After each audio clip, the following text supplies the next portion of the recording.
En el webinar de hoy vamos a tratar de las trampas mentales del liderazgo, que tienen que ver algo con la neurociencia y tienen que ver también con otras disciplinas que ya hemos tratado en webinars anteriores.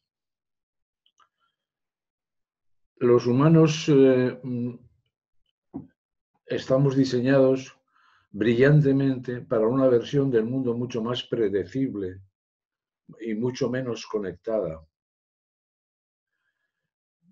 En el mundo actual, que cambia rápidamente, necesitamos tomar algunos de los diseños que nos son útiles, pero reformar y replantear otros para adaptarnos a un futuro impredecible que está apareciendo ante nosotros. Cuando hacemos esto, no solamente el mundo complejo de hoy nos parece menos abrumador, sino que también nos ayuda a resolver problemas de manera mucho más eficaz, mejoran nuestras relaciones e incluso llegamos a gustarnos mejor.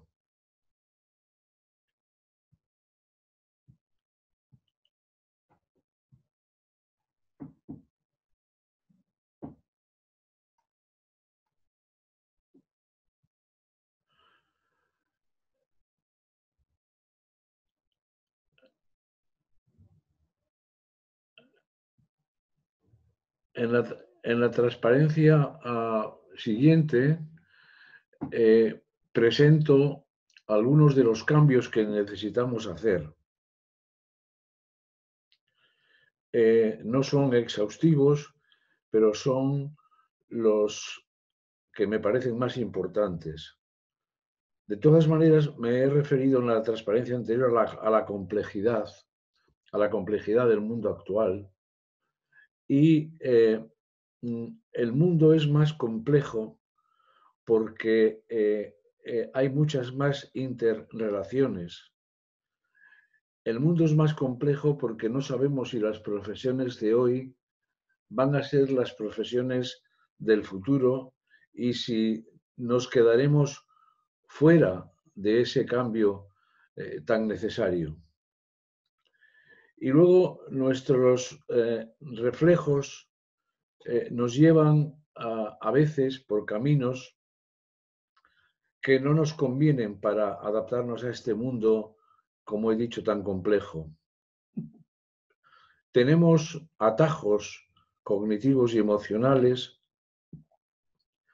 que se han ido desarrollando a lo largo de decenas de miles de años de evolución y que son tan automáticos que los usamos sin realmente darnos cuenta de si nos son útiles o no.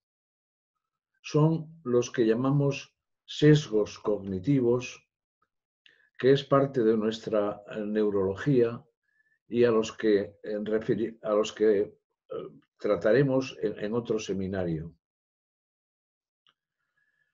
La pregunta que cabe hacerse es, ¿cuál es el cambio más importante que necesito hacer si quiero ser un buen líder en la complejidad? Y a esto la respuesta es que podemos reducirlos y concentrarlos en cinco tipos de cambio. Estamos, el primero, atrapados por historias simples, sencillas, no adecuadas al mundo actual. Estamos atrapados por la necesidad de estar en lo cierto. Parece como que si no estuviéramos en lo cierto, si no creyéramos que estábamos en lo cierto, nos resulta difícil participar en reuniones grupales porque parece que quedamos en ridículo si allí aparece que no tenemos la verdad y la verdad absoluta obviamente no la tenemos. Estamos atrapados por la necesidad de llegar a acuerdos Recuerden, somos seres sociales y a veces valoramos más llegar a acuerdos que aseguren la estabilidad del grupo que a seguir profundizando con lo que eso significa a veces de discrepancia, pero necesaria para entender, como digo, este mundo complejo. Estamos atrapados por la necesidad de controlar. El descontrol es algo que al cerebro le sienta muy mal. Recuerden el modelo SCARF que les presentaba en el taller, en el webinar anterior, y la seguridad, el estatus, eran elementos esenciales que necesita el cerebro. Y luego estamos atrapados por nuestros egos. Por lo tanto, necesitamos apoyo y ayuda para afrontar la creciente complejidad. La complejidad necesita que comprendamos las tonalidades grises, es decir, que no todo es blanco y negro. Que nos hagamos preguntas diferentes. Un neurocientífico, Dan Ariely, dice que los humanos conocemos nuestras limitaciones en el ámbito de lo material, pero no las que afectan a cómo conocemos y entendemos el mundo. No es solamente que afrontemos más complejidad en el trabajo, hay más complejidad también en nuestra vida fuera del trabajo. Hace un centenar de años, los líderes, por supuesto masculinos, iban al trabajo sabiendo que las esposas quedaban en casa cuidando de las cosas, cuidando del hogar, cuidando de la familia. Era evidente una clara división entre el trabajo y la casa. Ahora los líderes lo mismo cambian pañales que luego tienen una reunión estratégica en su organización. Y eso es una intersección de cambio, incertidumbre y de ambigüedad que también aparece en la casa. Tenemos más opciones que tomar sobre cómo vivir nuestras vidas y por lo tanto tenemos menos caminos conocidos que transitar.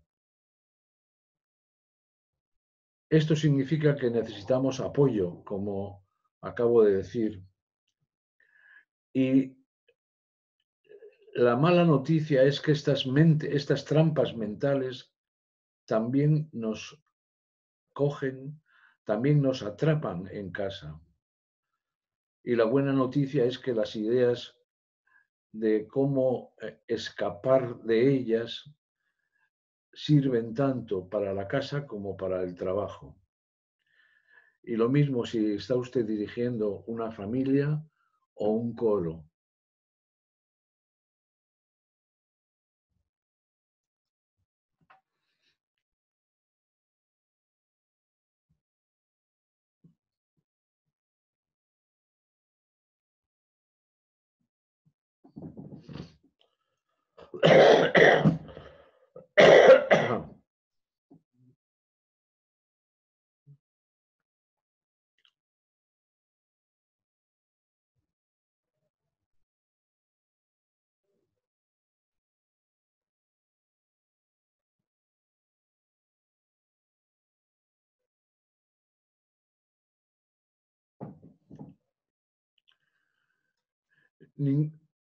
Ninguna de estas trampas mentales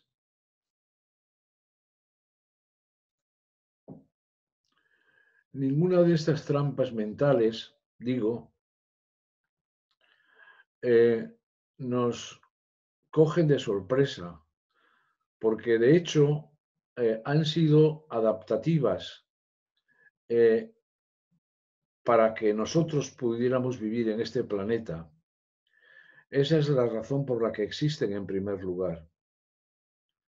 Lo que eran o lo que fueron alguna vez atajos y útiles, ahora resulta que son un problema cuando el mundo parece cambiar más rápidamente y se hace cada vez más interconectado y complejo que ha sido en el pasado.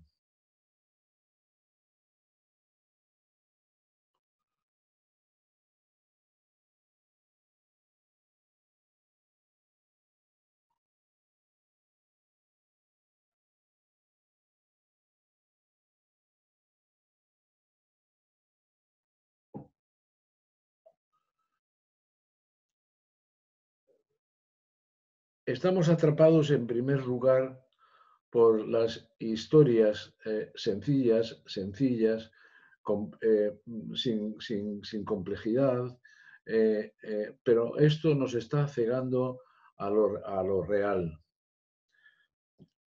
Eh, una de las cosas que nos definen como humanos es nuestra propensión, mejor dicho, a contar historias. Nos encanta contarlas, nos encanta escucharlas. Tienen la respuesta a muchas de las preguntas que más nos sorprenden. Han conseguido vincular y unir a tribus, religiones, sociedades. Nos gustan tanto que unimos una historia con otra, uniendo un tiempo con otro, de tal manera que el anterior nos lleva naturalmente al siguiente. Mirando hacia atrás a algo, podemos contar un relato, una historia coherente sobre lo que lo hizo inevitable y claro. Y ahí está el problema. No notamos, no nos damos cuenta de lo simple, de lo sencilla que es la historia en lo que nos estamos contando. No percibimos la forma, y esto es importante, en la que la historia nos está conformando a nosotros. El problema, por lo tanto, es doble. Primero, que la historia pasada no era tan clara y tan inevitable cuando estaba ocurriendo. Y en segundo lugar, que debemos usar la misma habilidad para avanzar y avanzar con la rapidez que requieren los tiempos. Porque no podemos decir de antemano cuáles de las muchas posibilidades que aparecen ante nosotros serán las que realmente triunfen, las que realmente ganen. Como la mirada hacia atrás para explicarnos las historias del pasado nos parecen sencillas, igualmente creemos sencillas las que nos van a permitir avanzar, pero probablemente estamos equivocados en ambos casos. Los líderes que ponen demasiada fe en los cuentos heroicos del pasado y proyectan versiones simplísticas del futuro pueden ser muy atractivos, pero son la ruina. Para escapar de ello necesitamos encontrar nuestra salida a nuestras historias simples, sencillas y volver a las que realmente son complejas, que son las reales.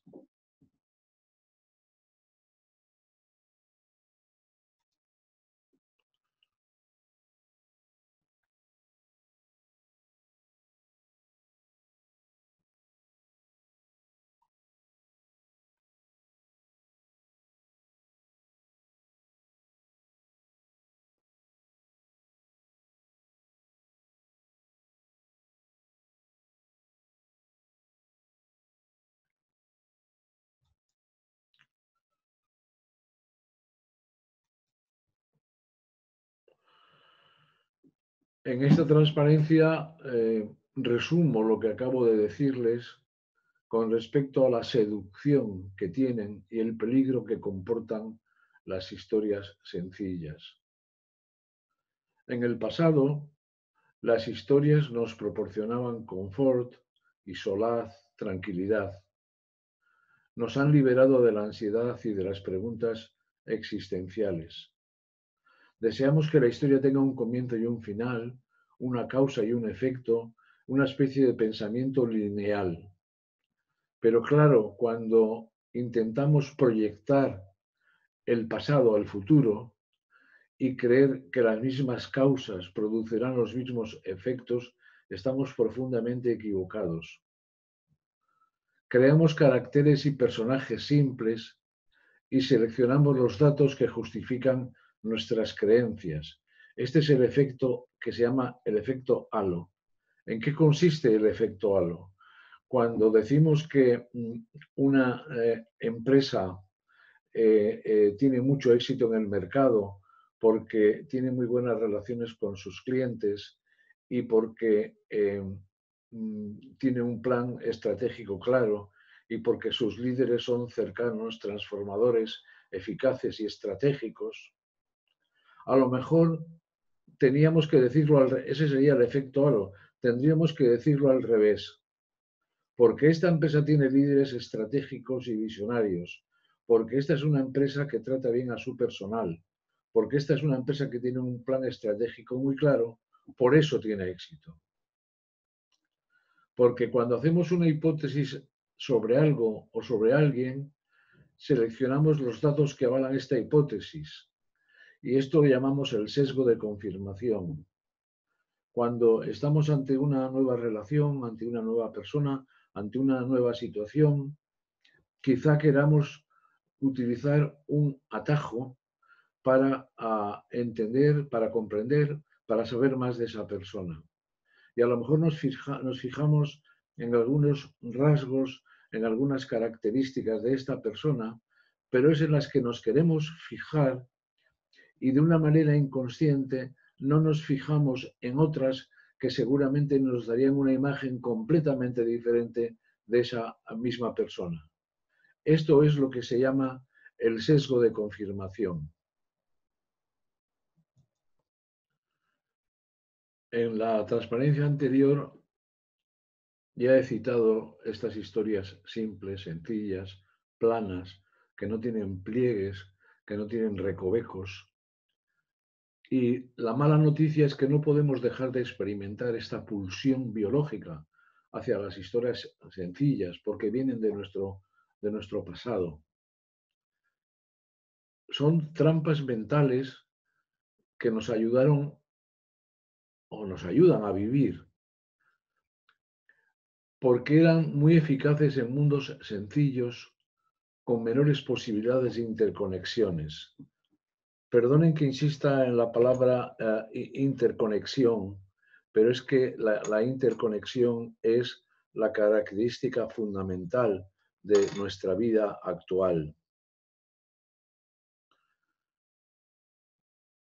Por lo tanto, estas ideas sencillas no tenemos por qué dejar de utilizarlas. Lo que podemos hacer es interrumpirnos cuando empezamos a creer en ellas, preguntarnos por qué creemos en esta historia y así limitamos nuestro mundo.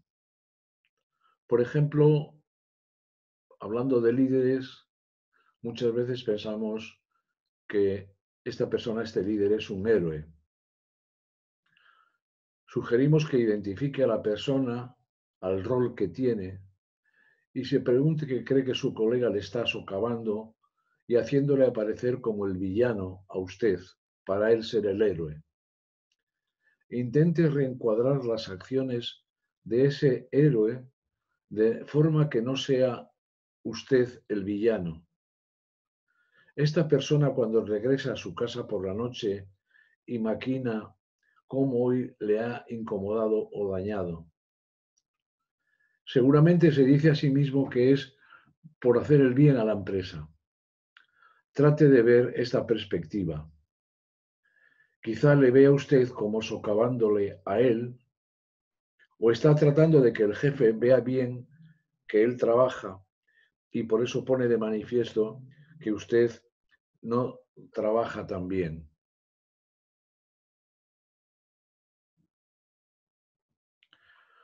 Vamos ahora a la segunda trampa, al segundo error, que es la necesidad de tener razón, la necesidad de estar en lo cierto. Piense por un momento que si estamos en lo cierto, ya no buscamos la comprensión de lo que tenemos que aprender. Esto no es un proceso de razonamiento, sino una emoción que no tiene nada que ver con que uno tenga o no razón. Los psicólogos nos dicen una y otra vez que estas explicaciones son decisiones post-justificativas. Es decir, primero tomamos una decisión y luego buscamos una explicación lógica y razonable de por qué la hemos tomado. Pero en realidad la decisión se ha tomado antes. ¿Por qué no hemos iniciado antes un proceso decisorio que tenga en cuenta más aspectos, más elementos? Pues porque hasta ahora quizá no hemos necesitado tomarla. Sencillamente siempre sentíamos que sabíamos lo que teníamos que hacer. Y por lo tanto, nuestra opinión es la experiencia sencilla.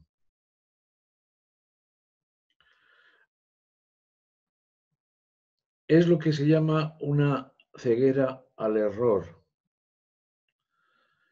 Dice un autor que de la misma manera que al morir reconocemos errores como alguien que le ocurre a todo el mundo sin sentir que es plausible o deseable que también nos ocurra a nosotros.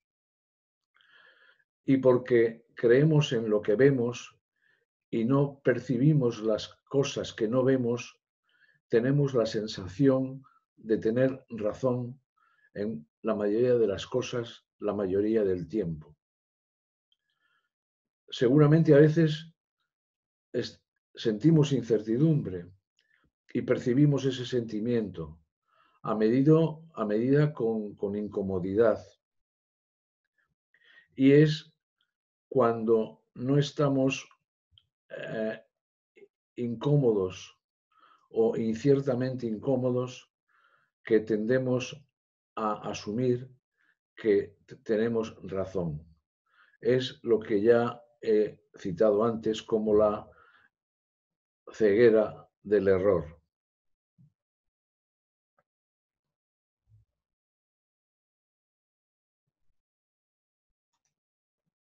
Es, como ya hemos dicho, la excesiva confianza en lo que queremos saber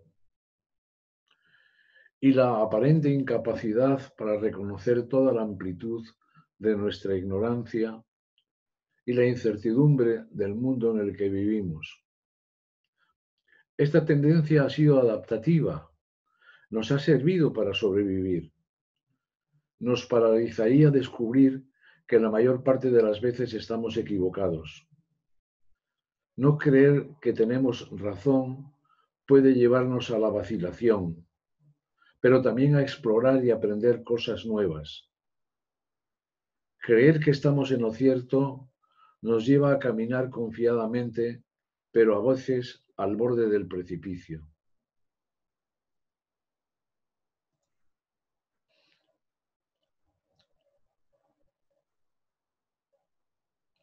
Tenemos que matar la curiosidad y estar abiertos a datos que nos probarían que estamos equivocados. Puede ser una profecía que se autocumple, puesto que estamos seguros de estar en lo cierto, de tener razón, no percibimos o descartamos los datos que pudieran indicarnos que estamos equivocados. Es la muerte de la curiosidad, una mentalidad cruel porque endurece nuestras mentes ante la posibilidad de lo desconocido, ante la posibilidad de lo nuevo, ante la posibilidad de algo más atractivo.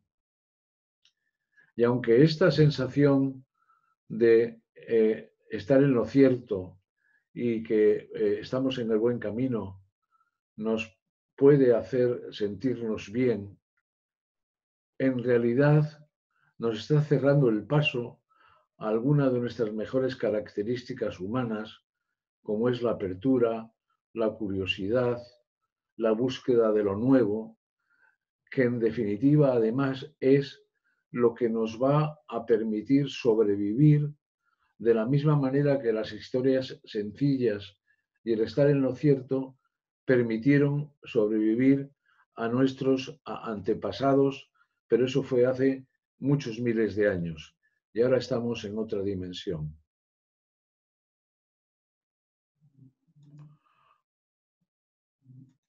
Vamos ahora a otra de las trampas en las que solemos y podemos caer, que es la seducción y el peligro del control. Los humanos nos sentimos felices cuando creemos que controlamos las cosas. Los líderes quieren controlar sus presupuestos, los resultados y los comportamientos. Y a veces tienen la recompensa de lograrlo. O más que tener la recompensa de lograrlo, es creer que tienen la recompensa de lograrlo. De hecho, este sentimiento de ser y de aparecer como en control significa que no hemos planeado todas las contingencias que han definido durante largo tiempo nuestra imagen de liderazgo.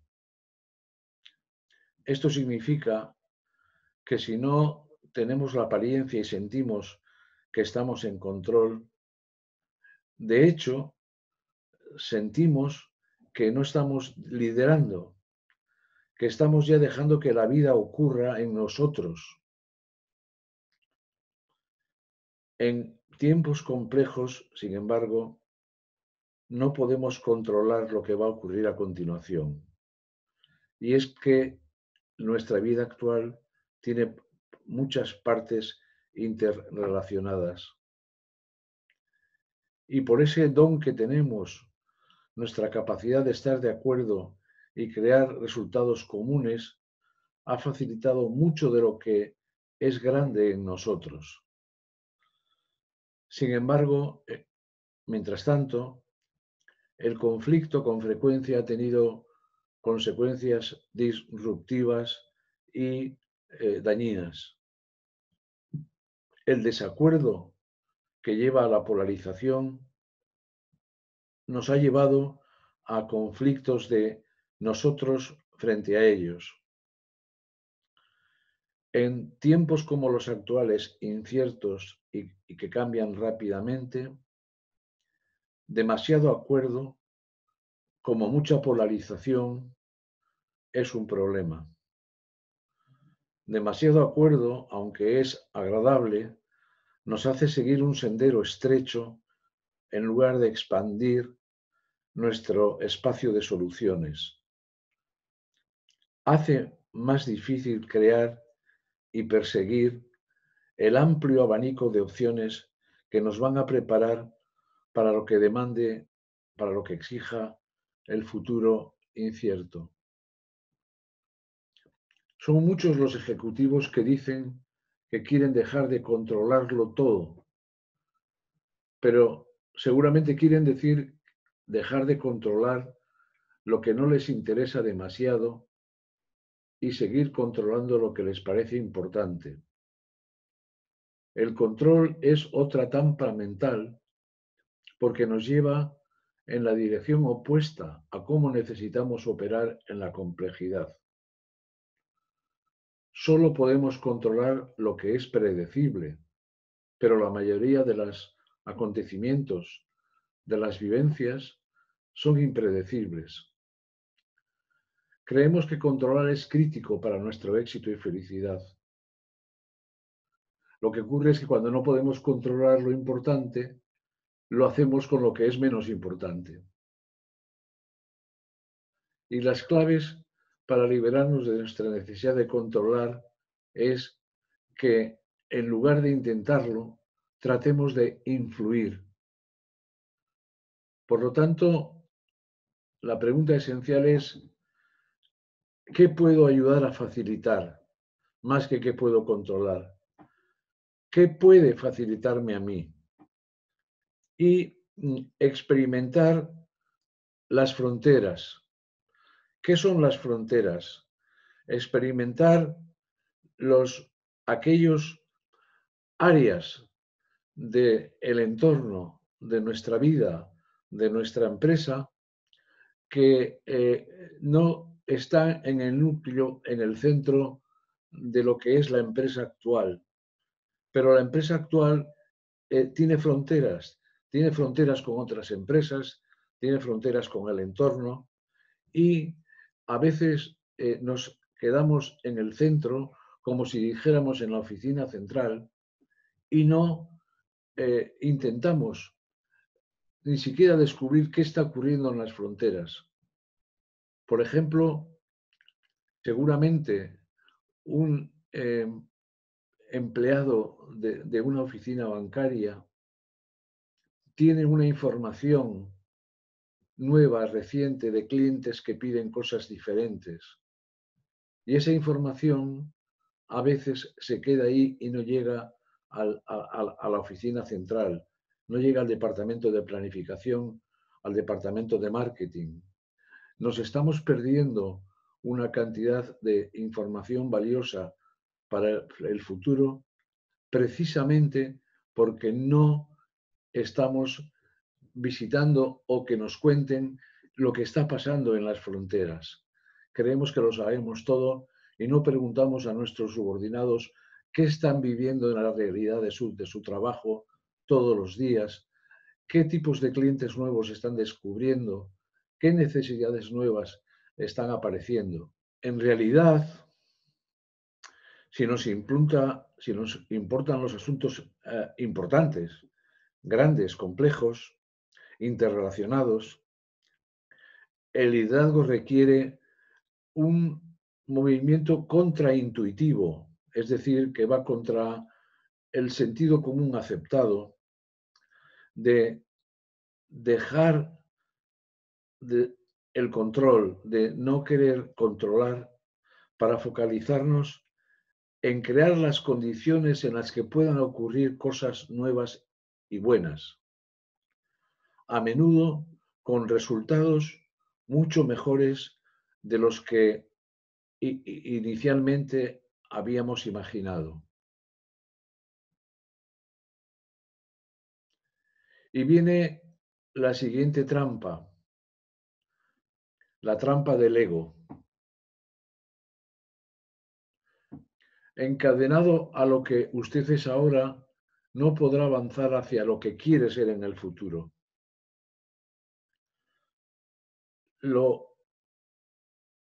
Tenemos un impulso natural hacia el cambio y tendemos a creer que ya hemos cambiado en el pasado y que no cambiaremos tanto en el futuro.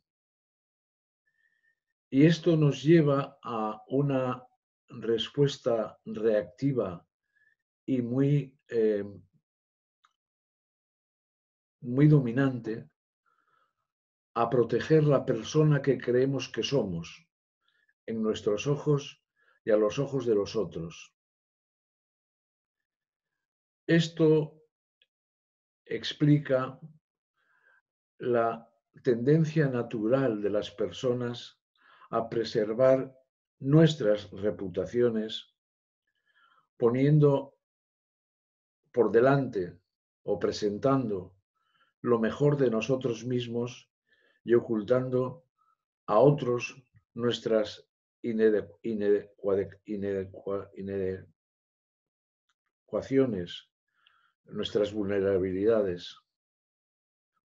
Cuando tratamos de defender nuestros egos en lugar de crecer y cambiar, acabamos perfectamente diseñados para un mundo que ya pasó, en lugar de crecer mejor para tener la capacidad de gestionar el mundo que viene después. He citado la vulnerabilidad. Somos reacios a mostrar nuestra vulnerabilidad porque creemos que eso nos debilita. Y yo tengo la impresión personal de que aquellos que son capaces de mostrar sus vulnerabilidades es porque tienen muchas fortalezas. Si no tuvieran ninguna fortaleza, sería difícil que pudieran mostrar su vulnerabilidad. Porque creemos que hemos cambiado mucho en el pasado, pero que no cambiaremos en el futuro.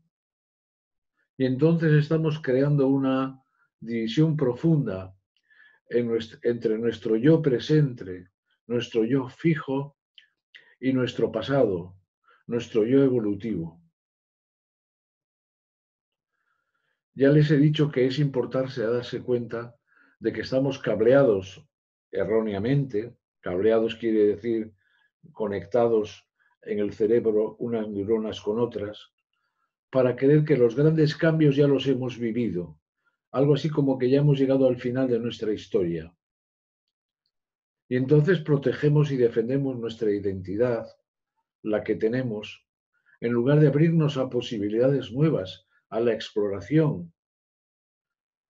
Las teorías del desarrollo adulto nos dicen que nuestra vida en el planeta no solo cambia nuestra apariencia física, sino también la mental y la emocional. Y la clave es el sentido que damos a lo que sabemos. ¿Recuerdan la idea que les presenté en un webinar anterior de mentalidad fija y mentalidad de crecimiento? Los que creen que ya hemos llegado al final de nuestro desarrollo, estemos donde estemos, en general tienen una mentalidad fija. Los que creen que estamos en una etapa de desarrollo, la que sea, pero que es posible que alcancemos otras que nos proporcionen más bienestar, más felicidad, más capacidad de hacer bien las cosas, eh, esos tendrían lo que hemos llamado una mentalidad de crecimiento, que es la que tenemos que desarrollar.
Tenemos que escuchar para aprender y tenemos que observar y ser vigilantes sobre nuestros supuestos, sobre los que fundamentamos nuestra vida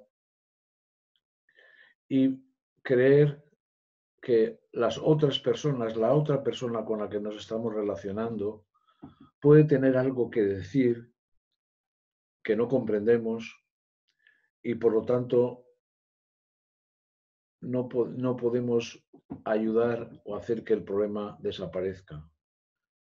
Escuchar para aprender requiere que nos contengamos y tratemos de comprender a otros, aunque sea unos pocos minutos. De tal manera que cuando usted escucha, estoy frustrado porque nadie realmente o casi percibe todo lo que yo aporto a la empresa, usted podía tratar de hacer o de pensar lo siguiente. Parece que estoy aportando mucho a la empresa, pero no recibo el reconocimiento necesario. Tiene usted que decir esto de una manera curiosa, abierta, como si usted quisiera aprender. Y entonces su colega, su socio, su amigo pudiera decirlo, sí, sí, totalmente, es justamente eso. No estoy seguro de que estoy aportando porque no recibo feedback o estimo que me estoy preguntando si me fío demasiado del feedback de los demás en lugar de conocerme mejor yo mismo y saber mejor qué aspecto tiene el trabajo bien hecho. El sentido es que si usted tiene el cuidado de desconfiar de la emoción de tener razón desde el principio, pudiera encontrarse escuchando cosas que nos abren a nuevas y diferentes y más atractivas posibilidades y soluciones. Estamos equivocados sobre lo que significa estar equivocado. Lejos de ser una señal de inferioridad intelectual, como ya he dicho anteriormente, la capacidad de errar es crucial en la cognición humana.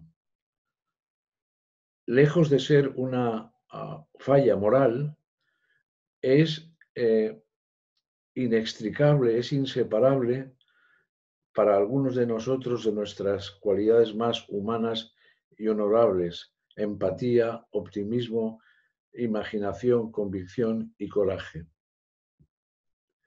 Y lejos de ser una marca de indiferencia o de intolerancia, el estar equivocado y mostrarlo es una parte vital de cómo aprendemos y cambiamos.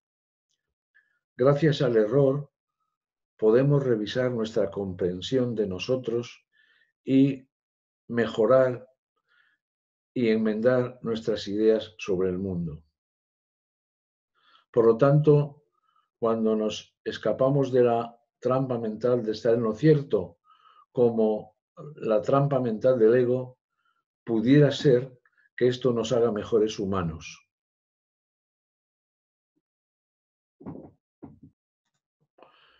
Veamos a continuación algunas claves para desatascar la trampa del ego. La clave es responder a la pregunta ¿de qué quiero ser luego? Escuchar para aprender de nosotros mismos. ¿Qué es lo que me juego en esto? ¿Cuál es la parte más difícil de esto? ¿Qué es lo mejor de esto? ¿Cómo sé que esto es verdad? Se trata de construir una escalera con el material que es mejor en nosotros, una conexión con nuestro propósito, el mindfulness, la conexión con nuestro antiguo auténtico propósito. ¿Para qué estamos en la vida? ¿Qué pretendemos lograr más allá de el trabajo diario? ¿Qué objetivos a largo plazo? ¿Cómo me gustaría que me recordaran en esta empresa cuando me jubilara? ¿Qué examen de conciencia puedo hacer yo en mi vejez y saber y descubrir qué he aportado y qué podría haber aportado de más?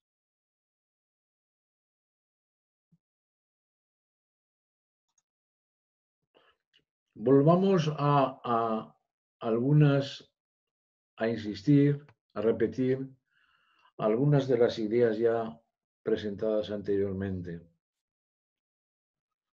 Por ejemplo, la idea de que es necesario y conveniente que estemos de acuerdo con los demás, que formemos un equipo unido y cohesionado en torno al acuerdo. Los humanos estamos atraídos hacia los acuerdos porque tenemos una sensación de conexión. Es algo que está muy profundo en nuestro sistema neuronal y sin duda fue una gran fuente, una gran palanca de nuestra supervivencia. Pero ahora hemos evolucionado y ya no tenemos ni grandes garras, ni tenemos, ni podemos correr rápidamente como lo hacían nuestros antepasados ante los depredadores. Sin embargo, estamos en la parte más elevada, en la cumbre de la cadena alimentaria. Nuestra capacidad para colaborar en grupos sustituye nuestras deficiencias físicas para que los humanos estemos dispuestos a sacrificar nuestros mejores intereses por el bien general, por el bien colectivo. Los humanos necesitamos estar conectados, estar cableados para estar conectados. Hay neurocientíficos, entre ellos Matthew Lieberman, que dicen que nuestros cerebros nos hacen particularmente sensibles a las interacciones humanas. Este neurocientífico Lieberman ha descubierto que el dolor social, como alguien que nos rompe el corazón o alguien que nos rechaza, hasta otro dolor, quizá algo menos intenso, de pensar que que no gustamos a las personas o que estamos siendo apartados, lo experimenta el cerebro de exactamente la misma forma que experimenta el dolor físico. Por favor, piense en esto en un minuto. Si usted piensa que sus colegas de trabajo o sus amigos le están apartando, le están orillando o que hablan por detrás de usted, causa el mismo dolor que si usted se hubiera roto un tobillo. Así no es difícil comprender que estamos tan ansiosos y deseosos de llevarnos bien. Lieberman escribe del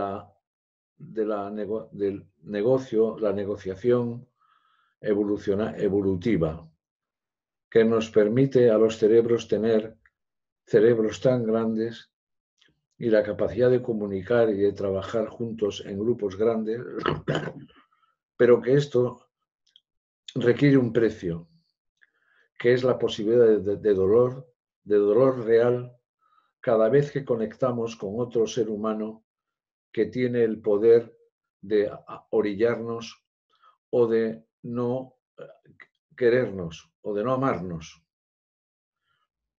Este impulso es una pieza del rompecabezas que explica por qué en el trabajo los desacuerdos son difíciles de sostener.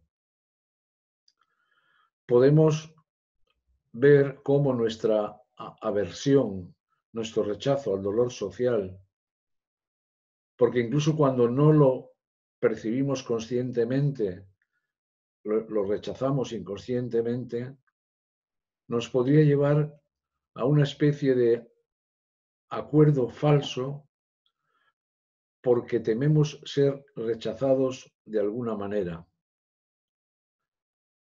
Esto puede ser incluso más frustrante cuando alguien está de acuerdo conmigo, cuando está conmigo, pero se pone de acuerdo en la dirección opuesta cuando está con otras personas que creen lo opuesto. Esto es especialmente difícil cuando un líder se pone de acuerdo con su jefe, cuando está con su jefe, y luego se pone de acuerdo con sus subordinados cuando está con ellos. Pero resulta que es que estamos cableados para no tener dificultades para el desacuerdo y para estar más proclives y propensos al acuerdo. Estas son trampas mentales que creemos que el ser agradable es una virtud y que el desacuerdo debería ser resuelto con el compromiso, con la cesión mutua. En este caso, la trampa se mueve en ambos sentidos. Estamos desesperados por lograr un acuerdo con personas con las que nos asociamos, pero si nuestros desacuerdos por así decirlo, se solidifican, generalmente cuando un grupo se alinea contra otro grupo, tendemos a polarizarnos. Y tanto nuestro acuerdo como nuestra polarización son trampas de la complejidad. Está cableado en nosotros la idea de que el estar de acuerdo es una virtud.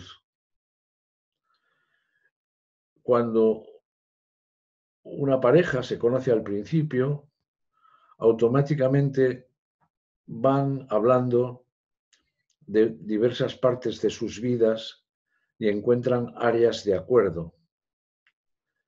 Y cuando encuentran una de esas áreas, sus cerebros segregan dopamina, que es un neurotransmisor que nos produce placer. Literalmente nos hace sentirnos bien estar de acuerdo de la misma manera que nos hace sentirnos mal afrontar el dolor social. De hecho, en muchas organizaciones existe la idea de que las personas son auténticamente buenas cuando se llevan bien, cuando son como una familia. Y sin embargo, nuestros instintos familiares, por muy placenteros y útiles que nos sean, nos colocan en desventaja frente a la complejidad. Los psicólogos han estado observando grupos interactuar durante años y tratando de imaginar por qué los grupos ignoran la totalidad de las ideas y de los datos que tienen y en lugar solamente giran en torno a lo que se ha acordado ya. Los investigadores han descubierto que es más probable que hablemos de datos que otras personas ya han facilitado y que estamos seguros de que aprobarán, incluso si eso significa retener información vital que tenemos nosotros. Es tan duro psicológicamente traer a la superficie algo que va contra las opiniones generales del grupo, que los psicólogos llaman a esta información vagancia social. Es decir, nuestro rechazo, nuestra dificultad para poner sobre la mesa cuestiones que pueden provocar desacuerdos, cuando del desacuerdo puede salir la creación y puede salir la novedad.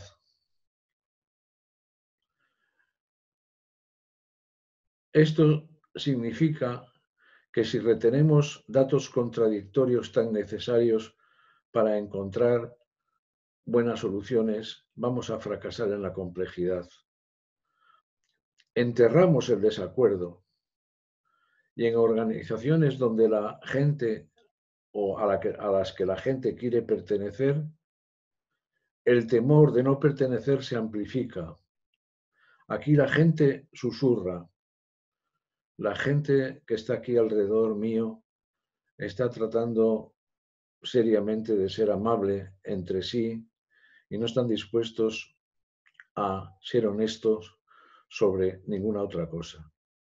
Y este deseo puede realmente socavar nuestro valor de decir cosas duras, de experimentar y arriesgar fracasos, de hacer surgir el conflicto a la superficie para que de ahí, de este desacuerdo, podamos crear lo nuevo. Esta forma de operar, además, gasta el tiempo porque tenemos que tener muchas más reuniones y con frecuencia las decisiones que tomamos no se cumplen porque no fueron acuerdos auténticos, genuinos. Pero el tiempo es el recurso más importante que desperdiciamos en la trampa mental del acuerdo. Sin perspectivas encontradas, sin perspectivas diferentes, tenemos muchas menos opciones para la acción.